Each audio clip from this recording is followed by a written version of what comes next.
અરવલ્લી જિલ્લામાં આ વખતે ચોમાસું સિઝનમાં 25 થી 30% વરસાદ પડ્યો છે, જેના કારણે આજુબાજુના ડેમોમાં પણ પાણીની ખૂબ તંગી છે। 25 થી 30% જેટલું પાણી છે અને જો સરકાર અને તંત્ર જો આગોતરું આયોજન નહીં કરે તો આ સિઝનમાં ખેડૂતોને શિયાળુ અને ઉનાળામાં ખૂબ તકલીફ પડશે। એટલે મારે કહેવાનું એટલું જ છે કે આ સિઝનનો ઓછો વરસાદ પડવાને કારણે તંત્રએ આગોતરું આયોજન કરવાનું રહેશે, જેથી શિયાળુ અને ઉનાળામાં લોકોને પાણીની સગવડ મળી રહે। હાલમાં અરવલ્લી જિલ્લામાં ખૂબ જ નહીવત પ્રમાણમાં વરસાદ થવાથી અરવલ્લી જિલ્લાના જળાશયોમાં પાણીનો જથ્થો ખૂબ જ નહીવત પ્રમાણમાં છે, જેનું એ ખેડૂતોને આગામી સિંચાઈ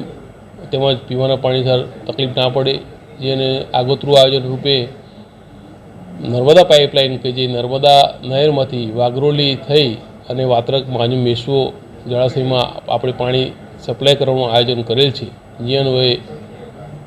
પૂરતું પાણી ચાલુ કરવામાં આવેલ છે।